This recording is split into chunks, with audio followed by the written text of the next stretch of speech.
silencio todo equipo electrónico. No se va a tolerar ningún tipo de comportamiento judicial o vergonzoso. A quien no siga estas reglas se le sacará, puede ser infraccionado. Any questions? Thank you.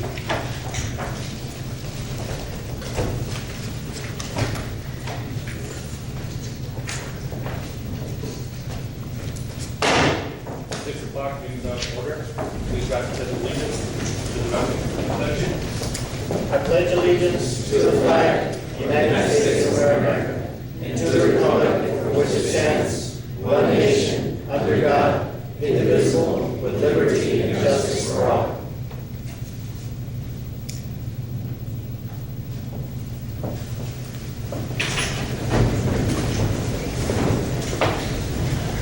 Establishment of quorum.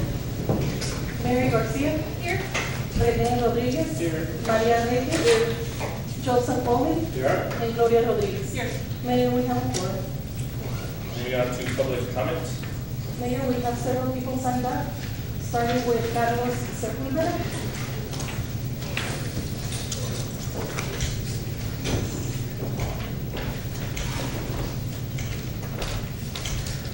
Mr. Sepulveda, you have 3 minutes. Thank you. I live at 345 Buford Road, across the street from Park. I call it a multi-million-dollar blunder. Changed my life. I don't see how this thing was planned, but anyway, it's ironic. The only reason I come to comment is because I want to throw my name in there as a volunteer for either a commission or a committee. I don't know what's going on, but my name's in there. You all think about it. I'd like to be a volunteer member of one of those commissions. All right? Thank you. Juan Castaneda.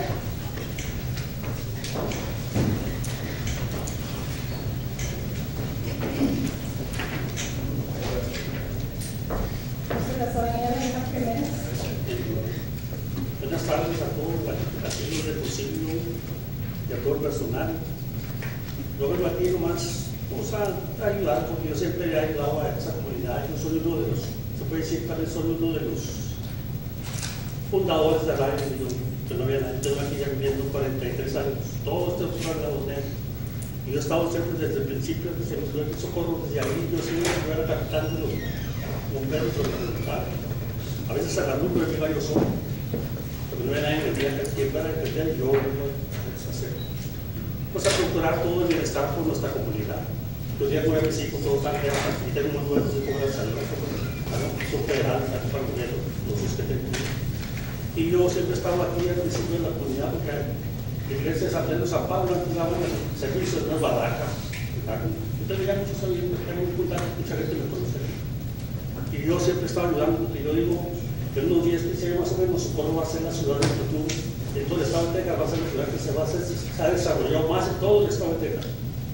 Y gracias a Dios hemos tenido muy buenos elementos, más que lástima tenemos hay buenos y malos. Y ahorita es la ciudad que tiene más mala reputación de todo el estado de Texas. Está que es chiquito, pero a mí no saben que no ha hecho solo, no ha trabajado con ellos, con Gary, con Gloria. Y yo quiero trabajar con ustedes, porque yo no estoy contento con una persona que es posible, porque no ha tenido la responsabilidad para nosotros. Ustedes, todos esos, son como los dedos de la sala, todos tienen que trabajar. Hay muchos rebeldes que renegan y no, en lugar de renegar y estar echando de derecho, por eso trabajar con la gente que hace bien para nuestra comunidad. Porque nosotros somos de aquí de Socorro, y muy orgullosos de ser de Socorro, muy orgullosos, muy orgullosos. Y yo digo a todos los he ayudado, todos, y seguiré ayudando, más que como le digo, muchas veces se decepciona uno porque hay gente que no tiene la responsabilidad al puesto. Hay muchos que se sientan ahí, le queda la silla grande, no están sentados. Y hay muchos acá que en lugar de ayudarles, cojan, ustedes sigan adelante. Y yo estoy dispuesto a ayudarlos a todos. Ellos saben, ellos me conocen todo. Y yo doy gracias, y me siento muy orgulloso de vivir de Socorro. Y yo a los que están nuevos les deseo mucha suerte. Mi Padre Dios los bendiga y espero que trabajen con bienestar de nosotros, para nuestros hijos, nietos, todos. Ellos no van a ser creados de Socorro. Ya Socorro está en el mapa de todas las ciudades del estado de Texas. Tenemos con los campeones palos, a mí me hizo aquí me de Socorro. Ahora miren todas las calles, todos El progreso no se ha hecho solo. Ellos han trabajado para todo. Yo me siento muy orgulloso de ellos porque yo miraba, yo siento con respeto todo el negocio. Y me siento a veces desilusionado de lo que yo miro. Porque como le digo, debemos de tener gente responsable que haga algo para nosotros, que trabajen para nosotros. Y los que están medio rebeldes, renegados, que se pongan a trabajar con ellos. Mr. Castañeda, your time is up. Thank you. Thank you, sir. Ralph Duran. Mr. Duran, you have 3 minutes. Mayor, Council, just looking at the way our meetings are conducted, I didn't really have a chance to go over this too much, but there is a couple of things I wish you would reconsider. On section 4, paragraph B, I've been here when the public has applauded, and there was never any problem because it was led by council. Council needs to know whether they're doing right or wrong, and the only way they can do that is by the public either backing up what is being said or being in contrast with what's being said, or being contrary to what's being said. And also this podium, the gentleman right now, I couldn't really understand what he was saying because it was directed to you, and I think that my other suggestion was remove it so that everybody here can hear what the speaker is saying. And that one, it would be, because granted, we are here to speak to council, but there are some things that we have to say that the public should be aware of. And if we just tell the council, and sometimes it may fall on deaf ears, not present company excluded, we know that you all listen, but in the past, I have come up here and it has fallen on deaf ears. And that's why, that way the public can also know what's being said. And with that, I think that, I've been on and off a member of Socorro since I was 14. I graduated Socorro High School. I've been here on commissions before, and there's some things on that commissions list that I'd like to go over with you too when that comes up for the hearing. But I'm proud of this council. I'm just so proud to see that everything that you all are doing, you're allowing Sanelli to become a city of its own, to, find their own destiny instead of blocking it for whatever reasons, which we're not, we were never told about. You're allowing that to happen, which is going to happen tonight. Thank you very much. You've gotten rid of a lot of bad people that were working for our city. Another step in the right direction. People that were not earning their pay. They were basically stealing from our city. You all have seen through all of that, and you've made the changes that we need to make to move forward and to become the city that we can be. And just look at you, y'all are looking at me, you're listening to what I'm saying. And that's so refreshing. And I'd just like to thank all of you and continue the work that you're doing. And if anything that I can do to help, just feel free. Mr. Duran, Thank you. time is up. Thank you. Thank you, sir. Luis Sigala.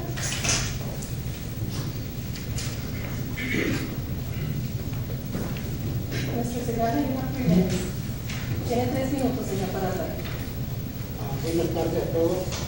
Le iba a hacer una pregunta: ¿por qué por supuesto cuentan para las obras que supuestamente están anunciando por la televisión? ¿De dónde van a conseguir esos fondos? Porque ya no es posible que nos estén endeudando con deudas bancarias que no podemos pagar. Y la persona que está responsable a conseguir grants, ¿cuántos grants ha conseguido? ¿O qué nomás se le estamos pagando para que esté ahí sentado sin hacer nada, pero eso sí, cobrando? También hay personas que están como manipulando el concilio en una forma en que todavía se está trabajando como estaba antes.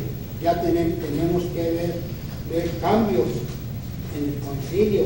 Tenemos que caminar pasitos para adelante, no para atrás y quedarnos estancados. Muchas gracias. Sergio Jaime.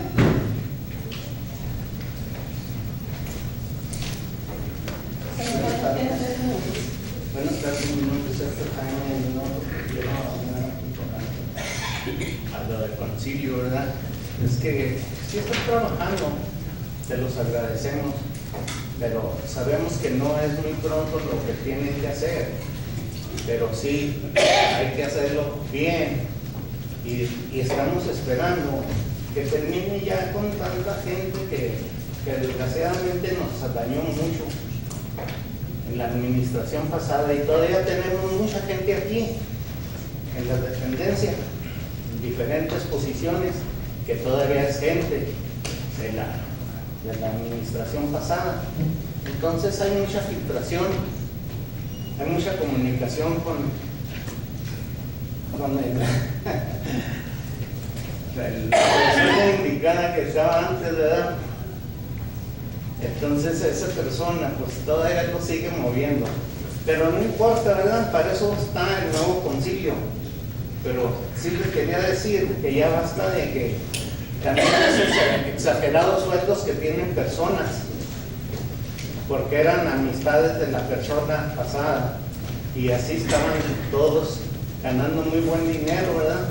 Sin merecerlo ese salario, porque desgraciadamente aquí se está pagando mucho dinero por muy poco trabajo que han hecho esas personas y que están haciendo.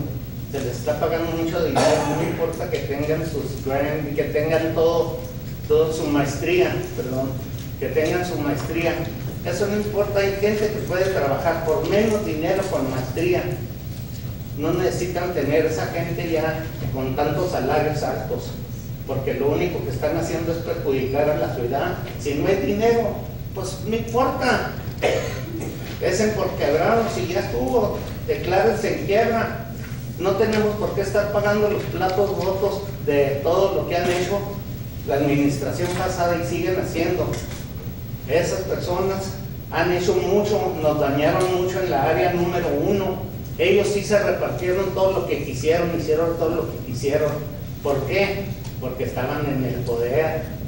Entonces ahora vamos a tener que hacer algo sobre esas personas, ¿verdad? A ver si, yo creo que ya se les va a acabar su patita. Entonces vamos a tener que hacer algo ya para despedir a esas personas que desgraciadamente todavía están dañando. Y no importa quién sea, porque aquí también la persona que debe dar un reporte no lo da, no sabemos cuántos taxes reciben, cuánto dinero le queda, nomás da su reporte y ya. ¿Qué está pasando? Señor Jaime, gracias. Gracias. Suki Ramos.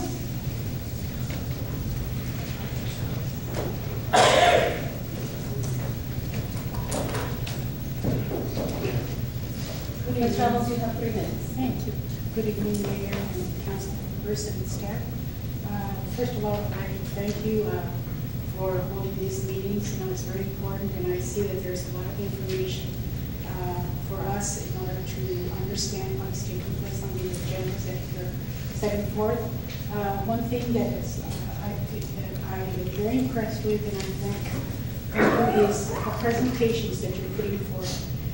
We do need, regarding economic development, legislative report. Legislation is so important for our city and for us to understand what is happening at the state level and how we can bring in funding and more and yes, to get our grant writer and everybody that's there working together in bringing those funds forward and understanding how we can move forward.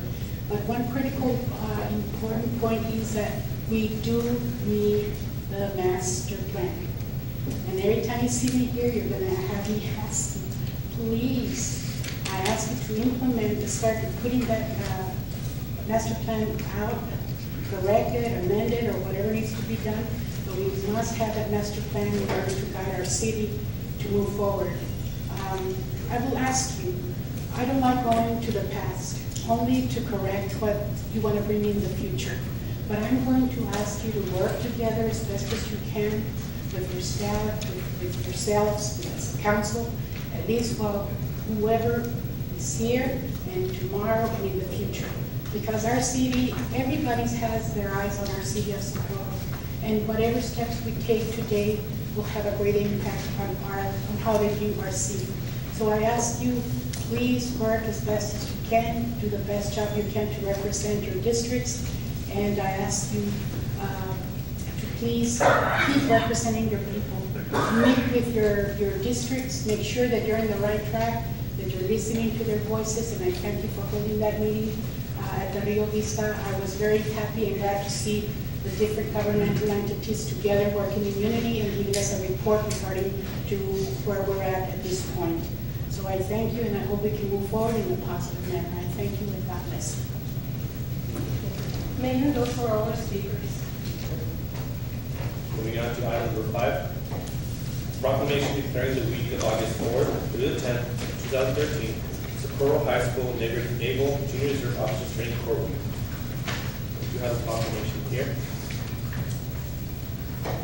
Whereas the city of Socorro is proud to be the home of the Socorro High School Bulldogs, and whereas the Socorro High School Naval Junior Reserve Officers Training Corps, NJROTC, has been named the 2013 most outstanding unit in the nation by the United States Naval League, and whereas the Socorro High School Naval Junior Reserve Officer Training Corps is now the first program to receive the honor twice, and whereas this award is based upon the team's performance in 6 areas: armed team, unarmed team, academics, physical fitness, color guard, and community service.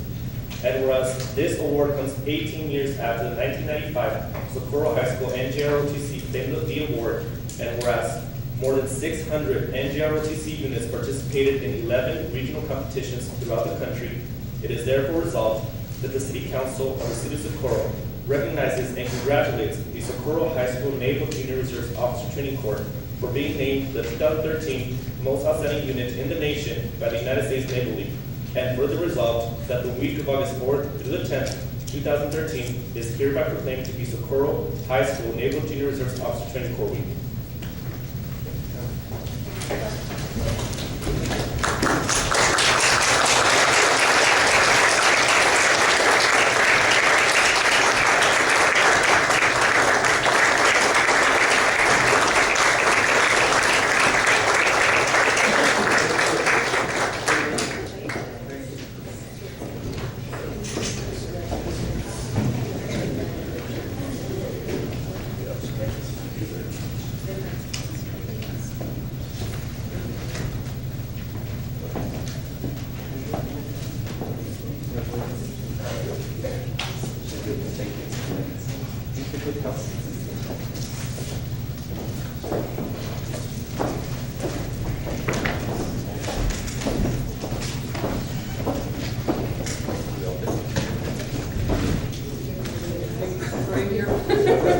Squeeze in.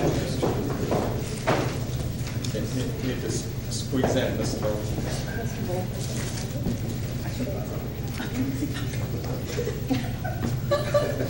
Ready? 1, 2, 3, again. 1, 2, 3. Thank you. Thank you. Congratulations.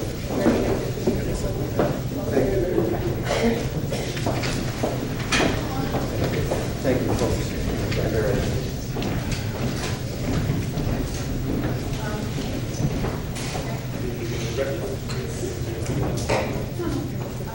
I would like to just recognize Mr. Luis Perez, Commissioner Luis Perez. We usually don't recognize him, he's usually here with the people from Salem. So there he is. Welcome, Mr. Pettis. Okay. Moving on to item number 6, presentation by Christian Engel regarding economic development. Well, good evening, everybody. Honorable Mayor Ruiz, honorable members of the City Council, and everybody who's present this night. I'm very happy to be with you this evening. Actually, my colleague Rafael Arellano and I were very happy to accept your invitation to speak to you tonight. We just wanted to come out to give you a very brief presentation about the services we can offer. And I'm going to try and make sure that not everybody in the audience has to stare at my cat, so if it's okay with everybody. Yeah, my name is Christian Nil.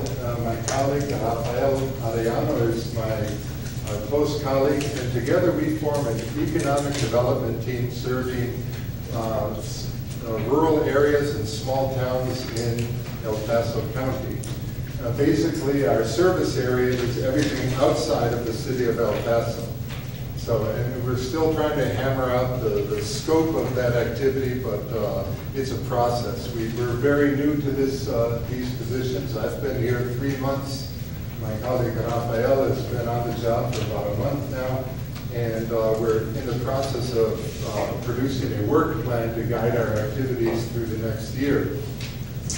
I wanted to explain to you that our positions actually were created through an interlocal agreement between El Paso County and the city of El Paso back in October of last year. And that interlocal agreement provides for our office space in the city. We have office space in the city, and although we wear name badges from the city and we have desks in the city, we're really at the service of the small towns and rural areas of the county.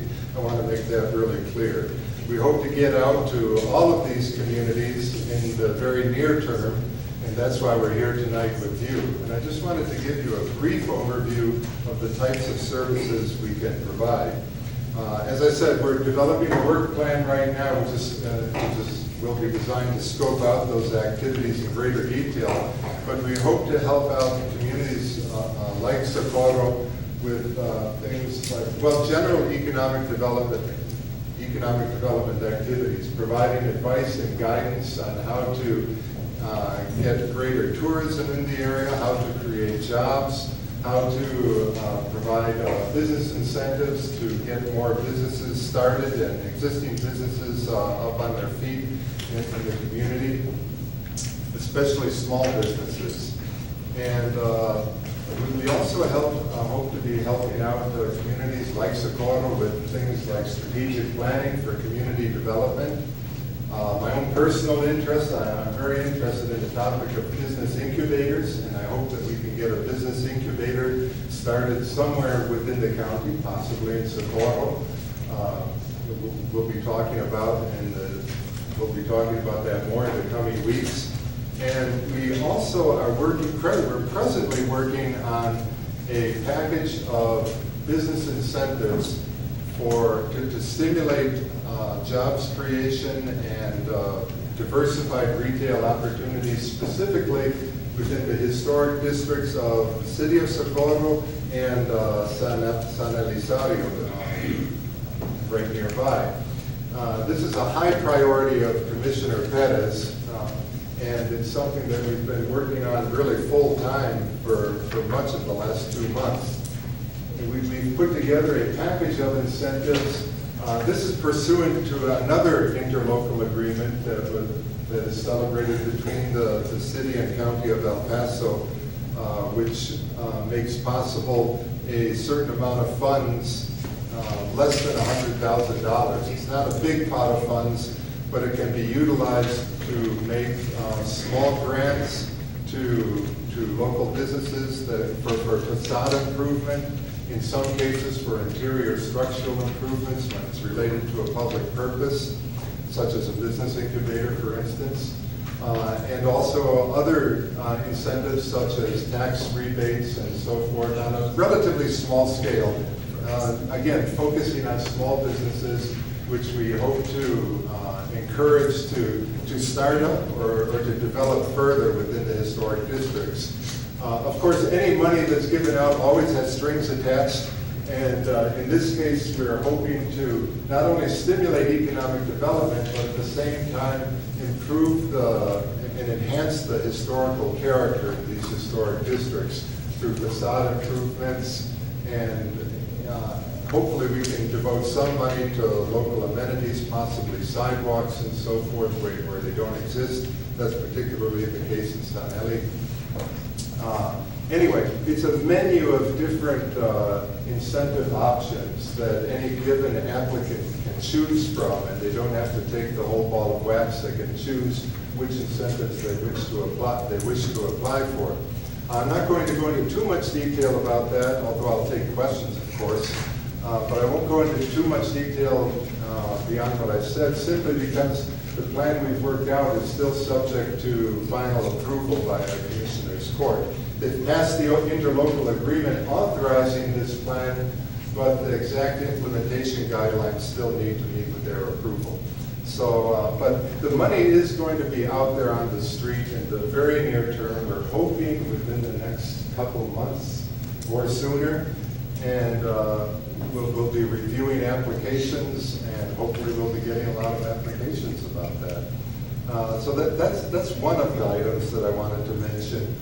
Let's see, did you want to add something about that?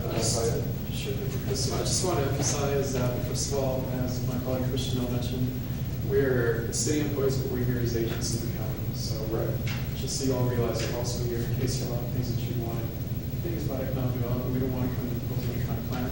We want to reflect what you all know about your community, and we'll promote those things. We're agents and venues for that, so we want you to know that we're also people that you can contact if you have anything specific that you think are good ideas for your community. So, as Christian mentioned, we really are here to work for the whole county. So we decided we want different sections, especially Socorro.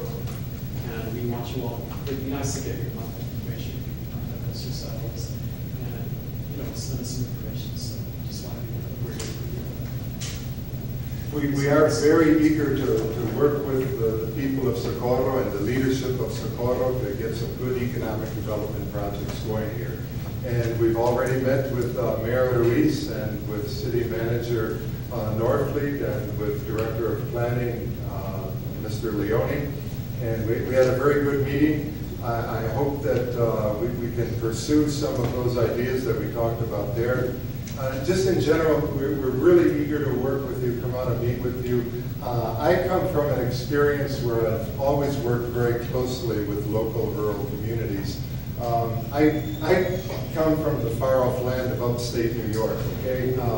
You can hold that against me, I don't know. But that's where I cut my teeth on economic development issues, and I worked with well over 100 rural communities throughout upstate New York. I know a lot of people, when they hear New York, they don't think rural, they think New York City. Well, there's a lot of rural in upstate New York, and that's where I come from.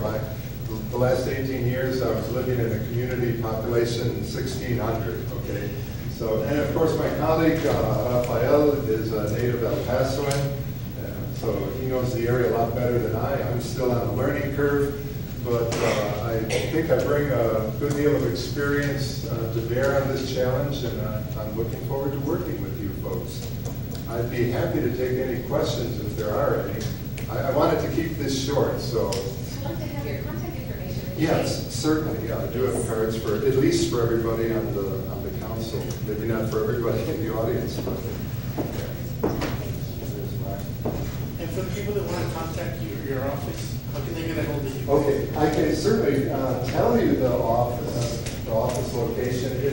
It's right in the Chase Building downtown, 201 East Main Street. Of course, everybody knows where the Chase Building is. We're on the ground floor in Suite 106. We're right inside the door practically. Stop by and visit with us anytime. We'd be happy to see you and talk about economic development in Socorro or about baseball if you wish. And yeah, stop by anytime. My phone number is, of course, 915-494-2736. And you can reach me if you wish to email me. I'm sorry, I guess I should have a chalkboard or something for this. I apologize. I do have a couple more cards. My email is nilsa@elpasotexas.gov. G-O-V. So what we could do is pass this paper around. I'm sorry I didn't bring anything around this, but maybe you can put your email information, just pass it around. Feel free to contact us, call us, or visit us. The idea is to get the funds out to the community as soon as possible, as soon as we get feedback. The sooner we can do that, the sooner we can develop more markets. How are you funding your incentives? It's through an interlocal agreement, so it's revolving loan. So it's Sustainable City Centers. It's a specific type of funding. It came out of a larger fund that the county provided. So it's like projection of this thing. The ultimate source of funding is the North American Development Bank through a special fund called the CAPE Fund, C-A-I-P. And I'm always hard pressed to remember what the CAIP stands for, but it's basically North American Development Bank funding. So, any other questions? Board? Council, rather? Okay. Well, thank you very much, folks, and I hope this is just the first of many future meetings with you folks. Thanks a lot. Thanks a lot.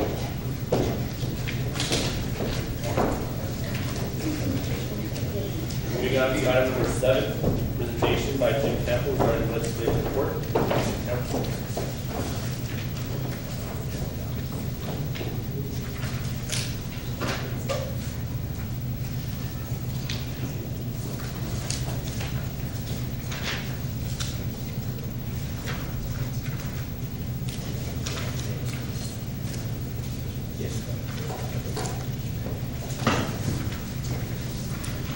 Good evening, Mayor and Council. My name is Jim Campbell. I'm with the DeBerry Group out of San Antonio, Texas. And this is actually my 3rd trip to Socorro this year. Every time it's a little bit different. The first time I came, there was snow on the ground. This time, sage is blooming, and I see new faces on the council. In way of a biographical note for those of you who don't know me, I've worked for elected officials at the federal, state, and local level. And I say that because I want to congratulate those of you who are new to the council, and in one case, I think, re-elected to the council after some period of time, because I have worked for elected officials. I know the commitment that you make, and I want to commend both the new members and the members who have been here before for the public service that they commit to the community. Most of my professional career has been in public service, and I'm sincere when I say that it is a challenge and a sacrifice. I appreciate the job that you do. So having said that, the business for the evening is for me to give you a wrap-up of what occurred in Austin during the regular session and now 2 and even 3 special sessions. It was my privilege to represent the city of Socorro in Austin between January and the end of May for the regular session. And then I have also been up and monitoring the activities during the special sessions.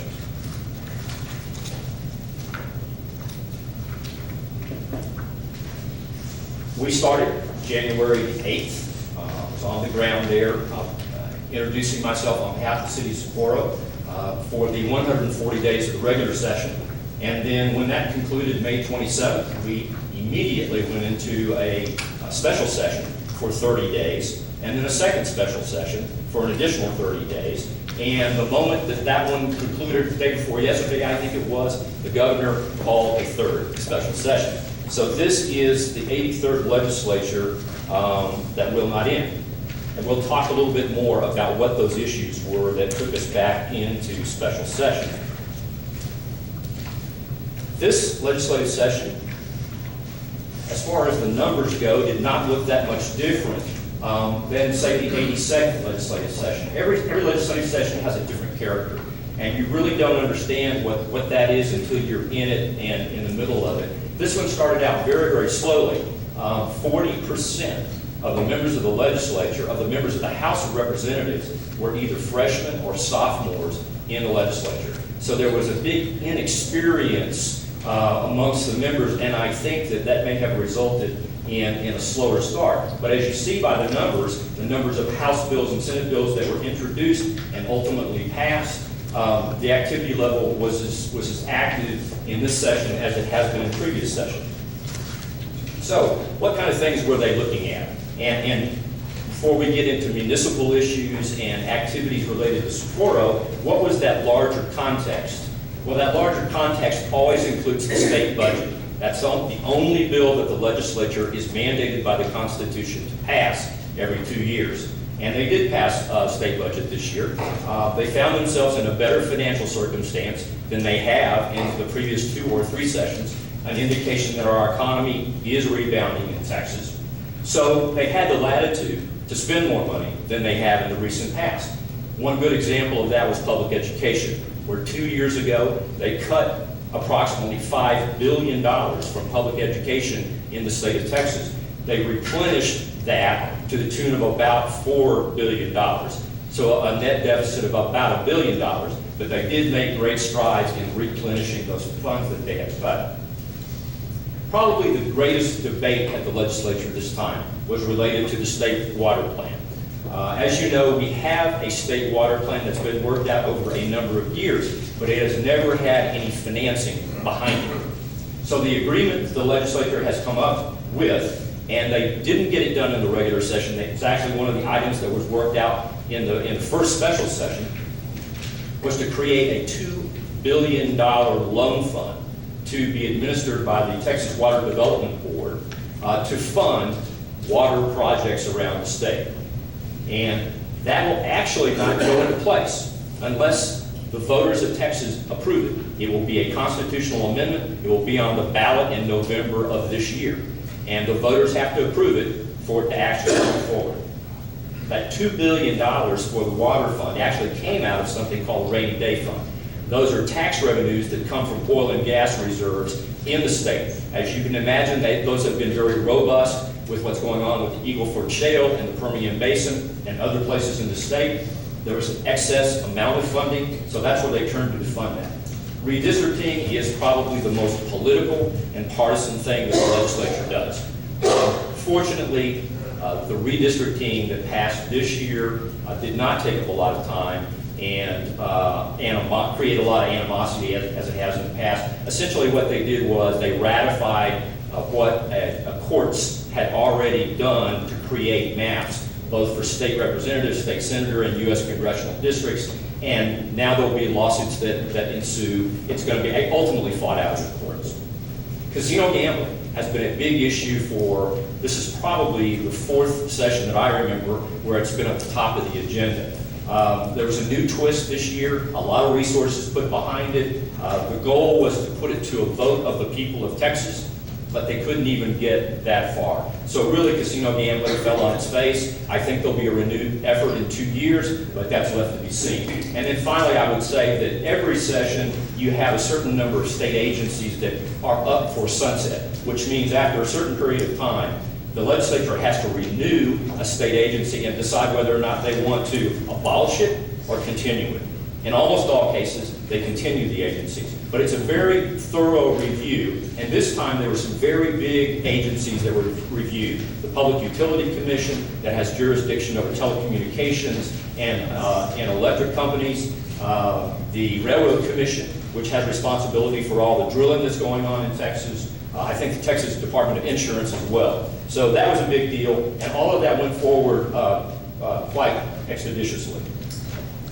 So, at the beginning of the legislative session related to the city of Socorro, what were the objectives that I agreed with the council? And those were fivefold: to increase the awareness of Socorro in Austin, Texas, to build relationships with key officials, to work through alliances, to protect municipal powers, and to identify and pursue opportunities. And let me just say something about each of those. I do think that we were successful. A lot of people were interested, and I think in some cases delighted, to see that Socorro was at the Capitol for the first time. We did. I had an opportunity to introduce myself on behalf of the city of Socorro to a lot of people, certainly not the least of whom were your state representative, your new state representative, and Senator Rodriguez. And we worked very closely, I worked very closely with those offices throughout the session. In regard to alliances, I've had a 15-year relationship with the Texas Municipal League. I spent 8 years working for the city of San Antonio. Parenthetically, one of the things I did for the city of San Antonio was interlocal agreements between the city and the county. And I want to commend El Paso County and the city of El Paso for their economic development initiative. I negotiated interlocal agreements on animal control and EMS services and health services, never one on economic development. And so I like the sound of this, and I want to commend them for that.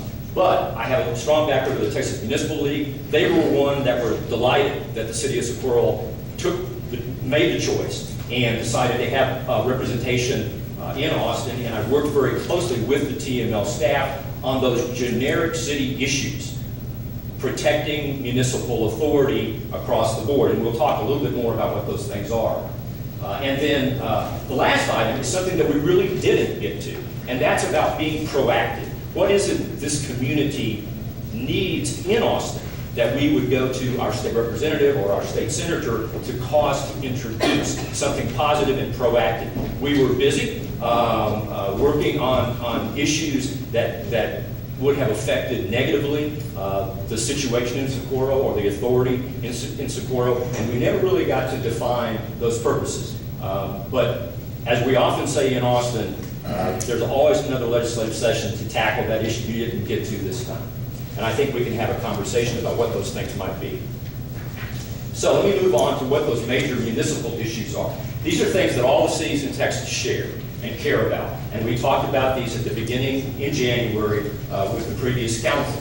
And that was to protect the revenue sources that the cities have.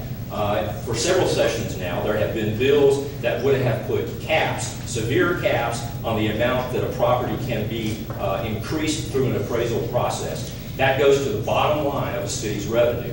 It was a #1 priority for the Texas Municipal League to not allow any of those more severe caps to occur, and even though there were probably a dozen bills that would have done that, none of those bills passed. Franchise and municipal rights of way, as you know, cities have the ability to charge for use of their rights of way and for public safety reasons to control your rights of way. Those authorities have been under attack, sometimes by utility companies and others. So there are always a number of bills that will eat away at that authority. None of those bills passed this session. Under the broad category of unfunded mandates, sometimes the state government decides that it doesn't want to incur the cost of service anymore, and they decide to push it down to the municipal level, and we call those unfunded mandates. Or they have a policy decision that they make, and it's up to the city government to take care of that policy, and yet they don't provide funding for you to do it. And I'll give you a couple of examples of that in a minute. And then finally, eminent domain authority. This is something that no governmental entity, whether it's a county or a city, wants to use. You'd rather negotiate your way through the use of someone's land and reimburse them for the purposes of that. But in the final analysis, it is sometimes necessary for a governmental entity to have eminent domain authority. And nothing was done to alter that this session. So that was a good story on the broad, important issues. Now, there were some things that did happen, and recall that I'm calling these minor municipal issues. These bills all did pass. They all affect municipalities to some degree or another. For instance, there has been a debate for at least 4 to 6 years now about whether or not a city representative or city council member, if they are using their home computer to do city business, whether or not that information is subject to an open records request. The legislature passed the bill this session, and it says, yes, it is. You are. So that's one of the things you need to be thoughtful about, whether it's your laptop, your home computer, your tablet computer, or whatever the case may be. Now the law is that if you're doing city business on that personal computer, then a public information request can get at that information. There was a bill that was passed, very interesting. It was hotly debated about whether or not veterans as a class of individuals should be treated as other classes of individuals, minority community, women, etc., as historically underutilized businesses. And they did pass that bill, and so that will be now, veterans will be treated as historically underutilized businesses for grading bids and things of that nature. The legislature decided to pass a statewide ban on using wireless phones in school districts. A lot of communities across Texas, municipalities have already done that, but not all by a long stretch. And so this is, in some ways, an unfunded mandate, because what they've said is, all right, your police officers have to enforce this. You know, whether you passed it in Socorro or not, now it's the law of the state, and your police have got to enforce it. So I would put that in the category. Now, you may agree with it, but that would put that in the category of an unfunded mandate, because they're not going to send you any more money to put another police officer on staff to take care of that. Transparency in budget process. This is relatively minor, and I think you would all probably agree with it, and it's going to be a little bit more work for city staff, because I think what it says is you've got to put more budget information available to the public on the internet. And then regulation, last but not least, regulation of cottage foods. I didn't even know this was going on during the session. I found out about it toward the end of the session. Relatively minor, but basically what it says is that if you prepare food for public consumption in your home, it expanded the number of foods available under an exemption where the city cannot regulate that under its health code. So you prepare food in your home, you go sell it at some kind of a fair or something like that. That cannot be regulated by the city, and they expanded those purposes a little bit. So those are some interesting examples of things, not major but minor, that did pass that do affect cities. In all, 220 bills passed that have some impact one way or another on municipalities in Texas. I wouldn't say all 220 of those have an impact on the city of Socorro. So, I mentioned the special sessions. The first called special session had to do with passing a redistricting bill, had to do with passing an abortion bill that you all have read about in the newspaper and seen on TV, a juvenile justice bill, which was really simply meant to comply with a Supreme Court ruling in regard to the sentencing of 17-year-olds who've committed certain types of crime, to allow for parole for life sentences. And then in regard to transportation, that's the one issue that still hasn't been dealt with. That's the one that will go into the third special session. And in some ways, they're close. I think they've identified the amount of money that they want to spend. It has to do with the rainy day fund and how you put a floor on the amount of money you take out of the rainy day fund for transportation purposes. The Texas Department of Transportation estimates that they need $4 billion a year to keep up with maintenance on our highways and to build new highways that have been, already studied and drawn up. The money they're talking about in this legislation would at the most create $1 billion a year. And so we'll be back at the table, even if they pass this bill, to find other funds for transportation. Now, the one thing I would say about the third special session, which, by the way, when I put this to bed, we haven't gotten there yet, so you don't see that up there. We hope that one of the things the governor will add to the call of the third special session is tuition revenue bonds. I wrote about this in one of my newsletters that I send every week or two to the city manager, and he forwards on to you.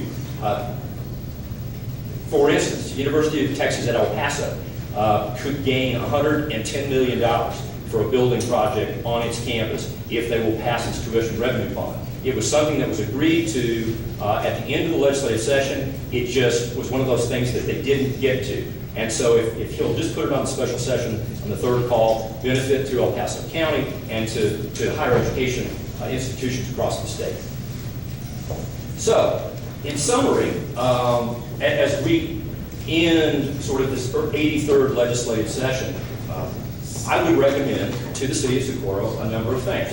One is, in some either cursory or in-depth fashion, and I hate to put this on the city staff or the city attorney or anything like that, but there are resources at the Texas Municipal League which will assist you in looking at those 220 bills that did pass and that do affect cities to one degree or another, just to make sure whether or not they affect the city of Socorro.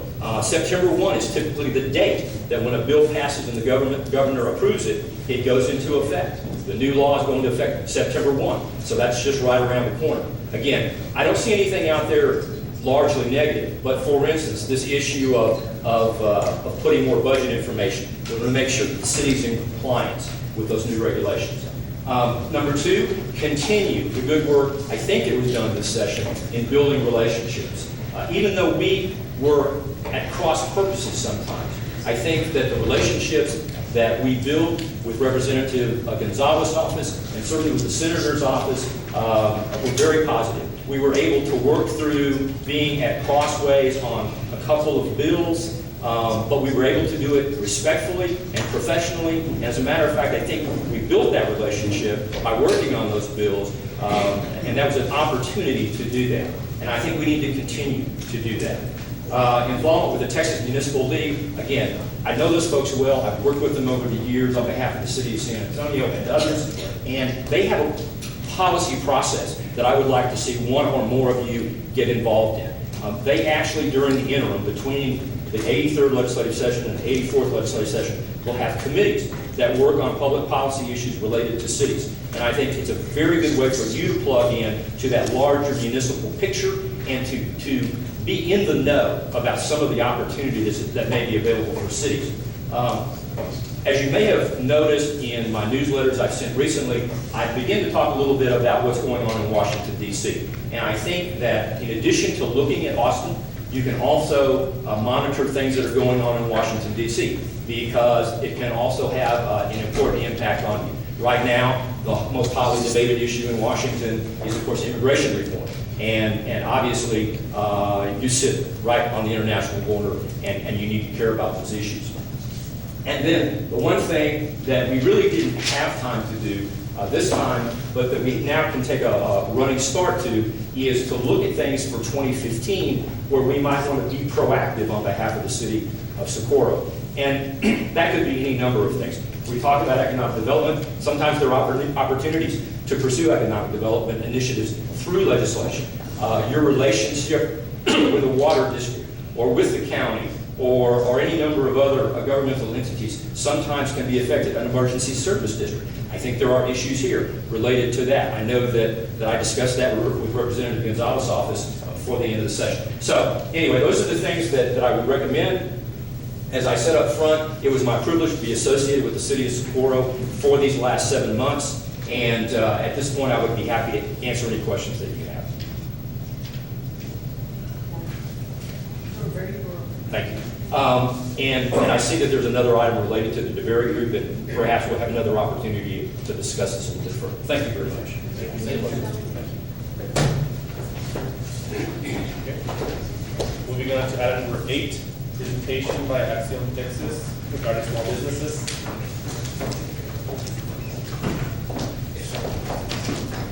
Well, good evening, Council. It's a pleasure to be with you this evening and to have the opportunity to talk to a little bit about who Axiom Texas is and what we would love to come and do in your community. My name is Elvira Valles, and I'm the Vice President of Axiom Texas. I've been with this nonprofit organization now for 13 years, and I enjoy doing the work. My father owned a small construction company as I was growing up, and I've been, my father did not speak English, and so I was keeping, he literally would